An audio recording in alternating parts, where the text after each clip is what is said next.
Welcome to NAIFA's Advisor Today podcast series, where we focus on how financial advisors work, live, and give to their local communities and our greater financial services industry. Now, let's get started with the show. Hi, everyone. This is Chris Gandy, your co-host for Advisor Today podcast, where we get an opportunity to talk to the who's who in the insurance and financial services industry.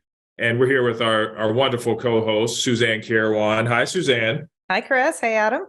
And we're super excited to have a guest today, Mr. Adam Sachs, and he'll get an opportunity. We'll get a chance to get to him in a second. But before that, let's go to Suzanne to talk about our sponsor for today's podcast. All right. So everybody, thank you so much for being here for another episode of Advisors Today. This episode is actually sponsored by the Limited and Extended Care Planning Center. It is still in Long-Term Care Awareness Month, and we are very happy to have our center, who has a legislative working group who's been at the forefront really on the Washington whole deal. So if you've been watching what's happening in Washington and watching what's happening in the state side, our legislative working group in our Limited and Extended Care Planning Center is one of the go-to people, that whole group there. It's created by our members and our partners, and coming together to give a voice to long-term care and what needs to happen for Main Street Americans. So past guests have included Carol Golden, who's the executive of that center, who also has a new book that's coming out this month for the consumers on how to have those conversations on caregiving. So with that, Chris, let's talk about our guest today. Awesome. Hi, Adam. How are you? I am super fantastic, Chris. How are you? Good. Hey, so I'm going to kind of run the kind of interview today. So to get a feel for that, we're going to talk about those things behind you a little bit and how wonderful those things are and why they mean so much to you. But those who out here who haven't had an opportunity to meet you, tell us a little bit about you and kind of how you came to join the NAIFA family. Thank you, Chris, for this opportunity. Thank you, Suzanne. Well, next year will be my 30th year in the insurance and financial services industry. It seems that it's not real, but I started in the insurance industry right out of college. I was fortunate enough to be interviewed. I attended a workshop or a information meeting from my manager at that time, Mark Sullivan. And the first company that I took an interview with was the company that I chose to work with, and I've been with the same company today. I actually started working when I was 5 years old in a family business. I was sorting screws and taking out trash. I felt like I was part of the family business, and I grew up to ultimately do sales and learned about business. But I ultimately realized I didn't want to be in the family business anymore, but I wanted to be in an industry that allowed me to feel like I was making a difference. And I feel very fortunate that this industry has allowed me to feel like I'm making a difference. I make a good living. And NAIFA was really part of that right from the beginning. Pretty much since I went on contract in January of 1994, I was told to join NAIFA, and it was the best decision I've ever made. Awesome. So if you had to dissect your practice, how would you describe your practice? How would you describe your day-to-day? I have a financial planning practice. 90+% of my new clients that come in with a fee-based financial plan. So we're evaluating their asset management, their risk management, their estate, their tax, cash flow. I'm working with their other professionals, their estate planning attorneys, their CPAs, to make sure that that part of their plan is implemented properly. and they're hiring me to evaluate where they are and where they want to be. For the most part, I'm working with philanthropic pre-retirees, individuals that are either serving on boards or they're giving monetarily to philanthropies that are important to them. And ultimately, I will help them implement their plan. Most of my clients who choose to work to hire me as their fee-based financial planner will ultimately implement their investment and risk management parts of their plan as well. There's certain things I won't do, and I partner with other advisors, mostly NAIFA members, to help them if they have health insurance needs or property and casualty insurance needs. Those are things that I tend to partner with other advisors, preferably NAIFA members. And then within that, I do have a sort of a subspecialty, and that's long-term care. Long-term care is something that has hit my family on multiple occasions. My grandfather, ironically enough, was my very first long-term care insurance claim. And it allowed his long-term care policy allowed him to remain as independent as possible from home care to assisted living and ultimately to a nursing home. But it was a very impactful part of my professional development and seeing how that proper planning works, and it meant a lot to my family. So long-term care is a passion of yours in that history since you've been in the business. That's interesting. Well, let me ask this: you mentioned the way your practice is today, but let's rewind the tape back to the beginning. When you started out in the business, what did you start out in the business doing specifically? Like, so it's kind of like, did you start off in the business doing these? Everybody out there is probably listening and saying, you know what? But where do I start? Where do I start? Like, so share with us, how did you start? Did you start selling basic single products? Did you start selling disability, life insurance? How did you start? Chris, I started with cold calling. I picked up the phone. I would go to local town halls and get poll books on people that voted in the town. And I didn't have really a whole lot of money. And I literally just, I picked up the phone and I reached out to potential clients and I role played. I prepared myself for those phone calls and prepared for objections. And I either called every single day. I role played, or I studied, or I attended meetings. Those are the four things that I did in the first 2 years of the business. And I knew that I had a good head. I felt like I had a good head on my shoulders, and I had strong work ethic. I didn't have a real strong market, so I just started cold calling. I did obtain a list of some alumni. I had an alumni directory, and I made some calls there. But that's how I started in the business, and I called every single day. I was very fortunate after the first 6 months driving from Worcester, where I grew up, to Brookline, which is, for those who are not from Massachusetts, it's a long distance, or at least a long distance to me, about an hour and a half each way. And I ultimately found an apartment that was across the street from my office. And I was able to leave my car at my office. I could walk home, walk to work. So snow days were great days to make phone calls because everyone was home. And I just booked appointments. And ultimately, I took an ad out in what was called the Homesteader for new homeowners. And I just used that as an opportunity. I used to get lists of new homeowners in the industry or in a particular community, and I made phone calls to those people, and I booked appointments.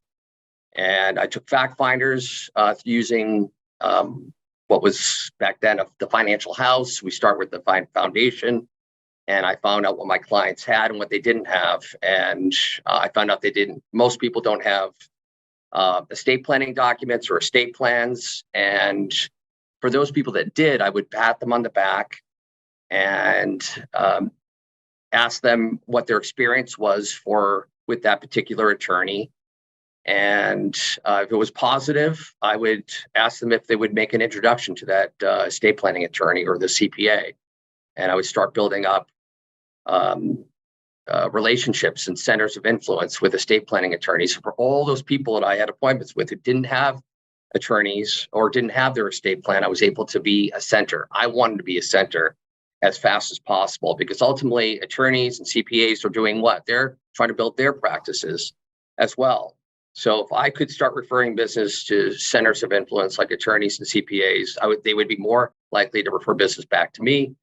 And that's how I got off the phone. Was ultimately I became a center. That was my goal. So how did you find? Let's talk about the idea of becoming a key influence, right? And so when you start to think about creating that team of professionals around you, right? If you send it out like the boomerang, if you send it out numerous times, the universe has a way of coming back to us 10 to 15 times over, right? But how did you find what I would call good ones that not only could do the job, but those that also were like-minded, and you were able to cultivate centers, those what you call centers of influence around you? Yeah, that's a great question, Chris. And I mean, who do you get along with the best in terms of your centers of influence, Chris? I typically like people I like. What are some of the things that you like? I mean, sports, family, going on trips, maybe music or whatever. Those are the things. So building relationships with centers of influence was really about, assuming that you were like-minded in terms of your professional skills. You want to work with someone that's competent, of course, someone that believes in insurance, believes in long-term care. They're not going to be, they're not going to dissuade someone from doing, the planning. Assuming that's the case, you're going to want to work with people that you like and you have things in common with.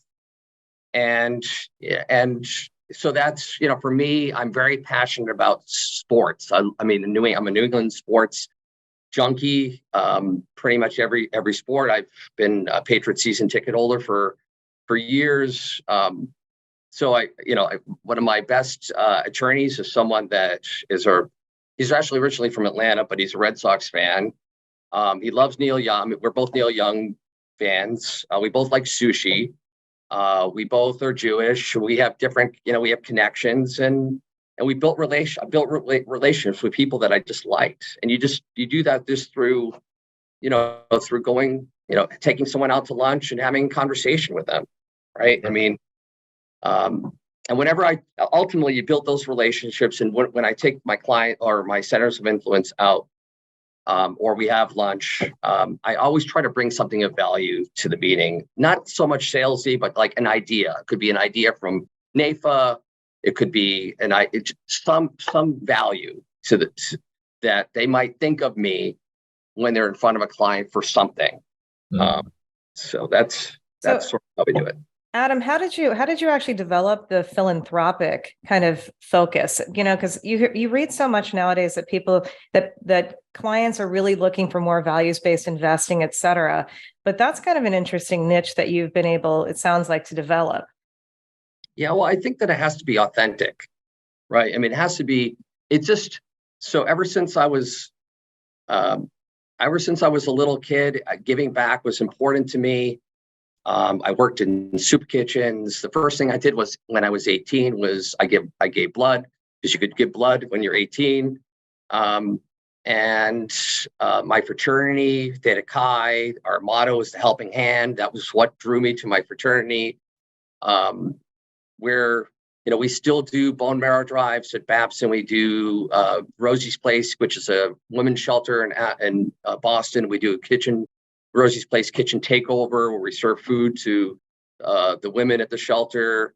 I got involved in cystic fibrosis in a very early stage. We just celebrated our 25th anniversary of a bike ride to raise money and awareness for cystic fibrosis. So giving back was important to me. And I would just try to get people, like with the bike ride for cystic fibrosis, I would try to get people to join me on my team.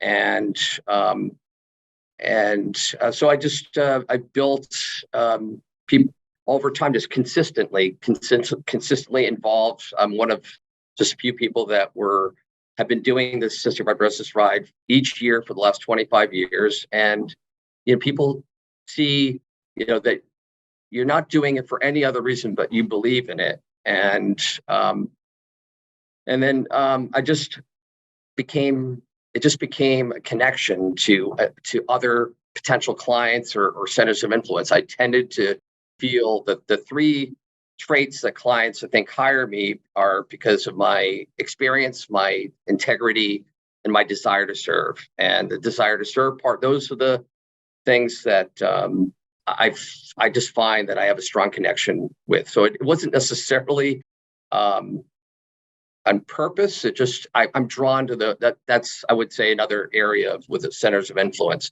They tend to be people that giving back is important to them as well. Of course, then there's a variety of other components, whether it's, charitable planning and then working with attorneys and CPAs. And so that's, and then you're generally working with individuals that might have, higher net worths and so forth. That's not the key thing.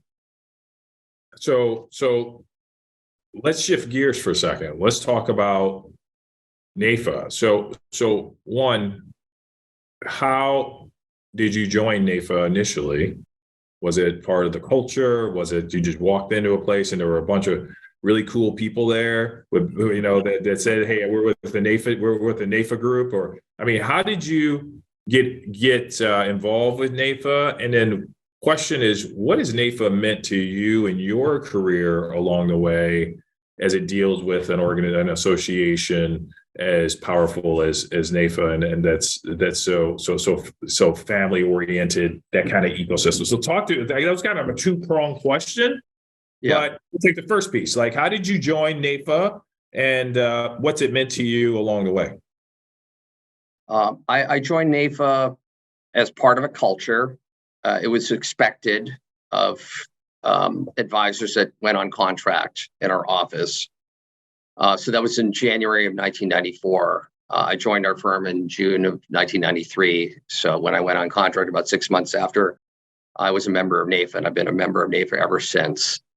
Attending conferences where just significant numbers of high-end advisors sharing ideas about how they're running their practice, it was intoxicating. I was just sucked in.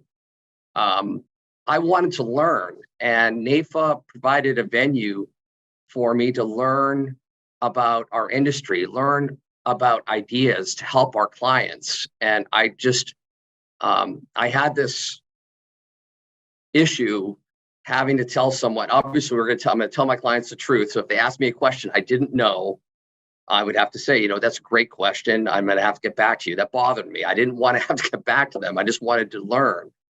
And NAIFA was initially a vessel for me to be able to rub shoulders with other advisors that had more experience and learn about how they're running their practice or how they're helping their clients. And I thought that was awesome. And then I learned about NAIFA's advocacy. And that ultimately is what's kept me in NAIFA. Fast forward, I got involved in a long-term care bill here in Massachusetts when I was NAIFA president here. And a senator that I grew up with, her son, and I went to school together, was the lead sponsor of this bill. And we partnered with another organization, Massahu, and we gave her feedback. We wrote a letter to her with thoughts about the bill, and she granted us a meeting, and we literally dissected her bill. She agreed to modify her bill based upon our input, and she asked us for help, and that was to educate the legislature about how this would make an impact. And we did that. We brought claimants in. And ultimately, I remember my wife didn't completely understand why I volunteered so much. We were up in North Conway with our kids when they were little at a breakfast place, Blueberry Muffin, and I got a text message from a 774 number. And the message was, just want to let you know that the long-term care bill just passed the House. I thought it was our legislative chair. And I said, oh, is this Pat? He said, no, Adam, this is your state representative, Tom Sanacondro. And he knew it was so important to me that this bill passed and that my involvement with NAIFA, that he texted me on a Sunday morning, and they were at the State House, and let me know. And I showed my wife, and she's like, I understand now. And we were at the bill signing. And that was just so, I mean, just to see a bill actually get signed into law with Governor Patrick was sharing that story with clients, understanding how that bill makes an impact on our clients. We testifying at the State House when there was some negative legislation or maybe some legislation for fiduciary rules, bring in clients to be able to testify. I just feel like I'm engaged when I'm in the process more with NAIFA. I'm able to be a better advocate for my clients with NAIFA. And so that's why I have stayed with NAIFA. So you've had an opportunity to serve, not only just partake, right, at the dinner table, right? We just came from Thanksgiving. Yes. You're our first guest after Thanksgiving, so you got a chance to partake, but you also got a chance to create and to influence.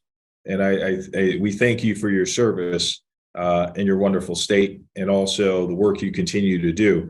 Advice, if you're giving advice to young advisors, I mean, the world is different now than when you started, right? It's 360. If you have children, having a conversation with them now, you're like, whoa, okay, they have way more information. But if you had someone starting in the business today, what advice would you give them? The one thing you've learned along the way, what advice would you give them about starting in today's society? What advice would you give them? Thank you, Chris. That's a great question. And seeing our state with young advisors, young leadership is just tremendous. I think that something that I try to instill with my children, and I think that's really important to do, is just to do whatever you say you're going to do. You have to follow through. You have to follow through. And when you follow through, maybe you follow through with a little bit extra. And people see that. And obviously you have to be honest, and you have to have integrity. So if someone is asking, someone says, well, can you do this? Or how does this work? And you don't know, you have to have integrity. And so, I appreciate that question. I have a great team. Actually, I'm a NAIFA member, and I have other NAIFA members that specialize in that area. Let me get back to you. But you have to follow through and do what you say you're going to do. And I don't think that, I think that hard work is imperative. Again, I started cold calling, and we're not in that environment anymore. So maybe joining a team, a qualified team is something that I know that is being sought after. The young advisors need to, get educated, get trained, start working on a professional designation if you can, as soon as possible, and just follow through. Join networking groups and try to make a difference. Try to stand out.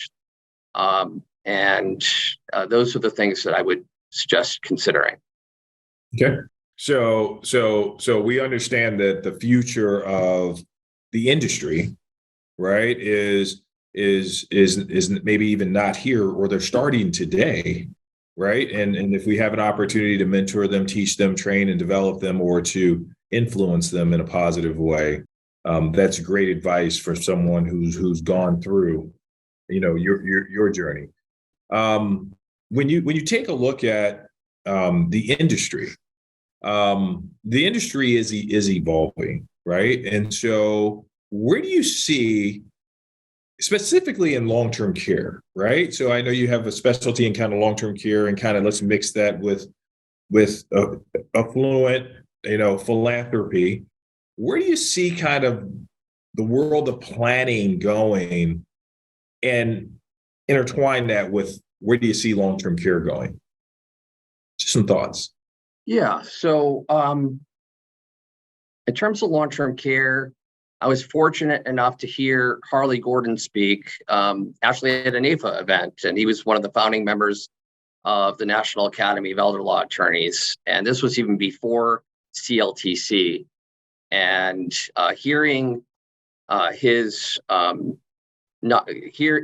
being educated by him, learning about what paid and what didn't pay, it made me think about my grandparents. And I asked my grandmother was in a nursing home at that time, how he was paying for grandma. And he said, well, grandson, I'm paying for it. And I asked him why. And he said, well, I'm a veteran. I have Blue Cross, this expensive Blue Cross supplement thing, and Medicare. And I thought those things would pay for it. And we know that they don't. And I immediately called up Harley to ask him to teach me what he knew. And one thing led to another. And 5 people in our office were educated by Harley. And ultimately, after that, I joined NAILA, which is the National Academy of Elder Law Attorneys. They had a non-attorney membership of an educational subscription, which is no longer available. But I was able to start rubbing shoulders with elder law attorneys. Obviously, the industry is a lot different. Back then, it was long-term care insurance, and having experience with numerous claims and seeing that process was very compelling. I understand why the industry has changed, why there's rate increases, and why we had to start looking at other alternatives. So life insurance, I think it's really important for our industry to be educated about options. We have to be aware of all the different options available, from traditional long-term care insurance to life with long-term care riders to chronic illness options, annuities with long-term care, reverse mortgages. So that's something that NAIFA offers. I mean, we have we have the Center for Extended Care, Unlimited Care, and we have access to all this information. So we need to stay educated. We need to be aware of the different options, and ultimately, based upon doing proper fact finding, we can then determine which option is the best for our clients. I do think that long-term care has its challenges in the traditional form, and I think that it's going to be as more and more people are looking at long-term care risk management, more and more people are looking at options outside of traditional long-term care insurance. I don't think that's going to change. Mm-hmm. I don't think that's going to change. Well, I saw a statistic recently, sharing with a couple people that they say potentially 3 out of every 5 people by the age of 75 will have to use at least some sort of long-term care strategy, structure, or have used it during that period of time. So it makes us think differently, right? It makes us think, well, it's not maybe the same way we thought of it, where you got wheeled off to a elderly home and you know what, that's your final goodbye. Now it's, well, how can it be used strategically, or how can it be used to really protect the assets, and how can it be used to give people choices? You mentioned choices, right? And having options, right? And so the world is changing as in front of us as we move forward. Yeah, and I'm filing a long-term care claim about once to twice a month at this point. And I sold a lot of long-term care insurance over the years, and it's just, I don't want to say it's a definite, but the longer you live, the more likely you're going to need long-term care. That statistic is what I'm experiencing. And I think one of the things that can be done, I've shared this on previous messaging. I do fire drills with my clients and their kids, family fire drill. It is corny, but you want to have a meeting. You don't necessarily want your first discussion with your client's children at the time that there's a fire or there's a claim. You want to have a meeting before that happens, so the children are better prepared, and ultimately there's less issues with the claim process, what ifs, like elimination period or whatever. And it's an opportunity also to build a relationship with the child. And if they don't have long-term care, we talk about different options, sort of the present market. We talk about estate planning. Maybe they haven't done estate planning, and I can give them referrals to estate planning attorneys. So I think that we have to start being proactive. I made a commitment with my clients to be there when there's a claim. So we take the initial call and we conference with the insurance company to initiate the claim. We made a commitment. It's a lot of work. But I do think that there's opportunities to the next generation. We have 10,000 people a day turning 65. And we want to try to have those relationships with our clients' children, so the business you have with them sticks. And I do think that long-term care is a big issue, and also an opportunity. Thank you so much for the comment, and the comments specifically around your experience with long-term care, but also kind of where you see it going. So I'm going to throw it to Suzanne. Suzanne, are there other questions you have from Adam before I jet him into the lightning round? I wish we had a graphic that kind of the lightning like. Yeah, we need like a. Yeah. We're going to have to add that to the show. Well, I mean, the one thing I would say, I don't want to. We would be remiss, Adam, if we didn't give you congratulations on being the inaugural presidential citation winner that we just had at the National Leadership Conference just about 2 weeks ago. And, and that is obviously just from this interview, you can see why you were the recipient of that. So thank you again for that work and all that you have now. You're the number one forever on the leaderboard on that one, the first to get that. So we'll have to see who comes behind you and who can fill those shoes. But yes, thank you for all your work. You're always a pleasure to work with. And I hope that you're going to influence many other people, many other NAIFA, not only people to join NAIFA, but to really follow in your footsteps on the grassroots side and really do get involved in the advocacy work that we do. But yes, now, Chris, I can do the lightning round. That's your go.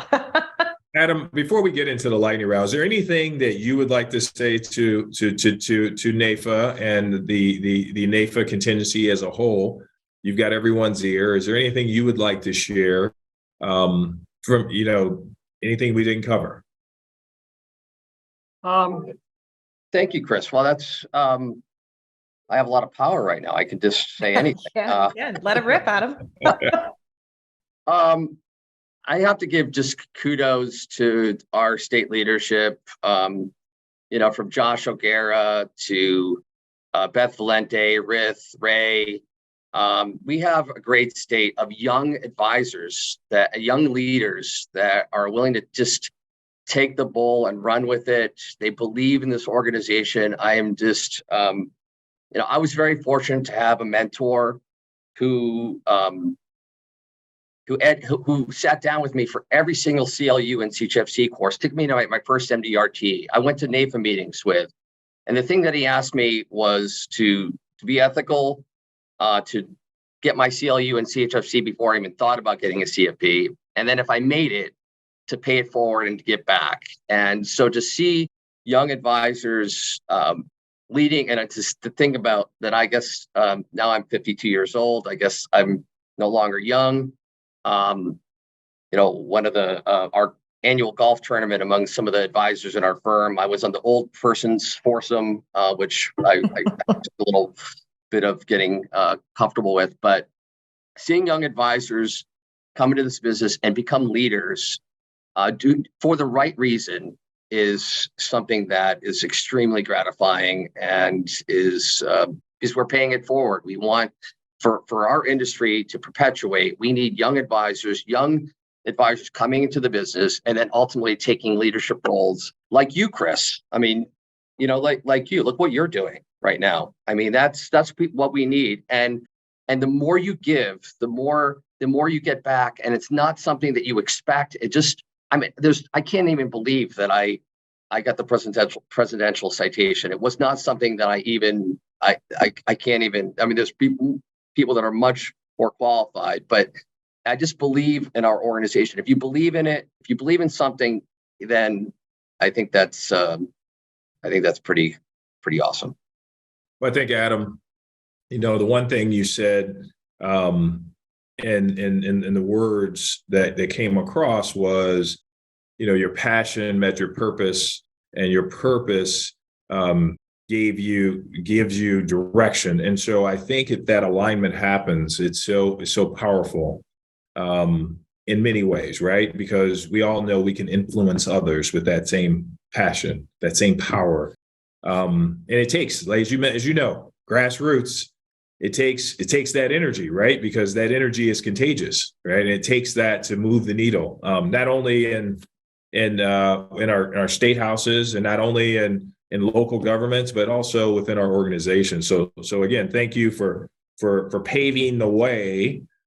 And now our job is to help recruit and mentor those people so that they can follow in your footsteps. So with that being said, let's move to something that's kind of fun. It's way less. You can let your hair down as much as you have. I mean, I have about as much as you do. It's what it is. But we call this the lightning round simply because here's the rule of thumb. I'm just going to ask you some questions off the top of your head. Don't think about it very much, right? I mean, so it's very rare you get a chance to do this, but they're kind of fun questions, all right? So here's the first one, okay? Very easy. Favorite kind of pizza? Pepperoni. Pepperoni. Okay. See, that one was easy, right? You didn't have to think about it. You did right? think about that, though. I saw some choices. No, I do love onions and peppers. Onion and pepper. I do like that too. So. All right. So we'll pick it up. We'll go a little bit faster. We'll have some fun with this. You ready? I heard you say you were from Boston and you've been a long time Boston guy, right? So Here's a question. You ready? Larry Bird or Tom Brady? Oh, his heart is breaking. He can't do it. He can't. Larry Bird. Larry Bird. Larry Bird. I like it. All right. Boston Red Sox or the Bruins? Bruins. Okay. Nice.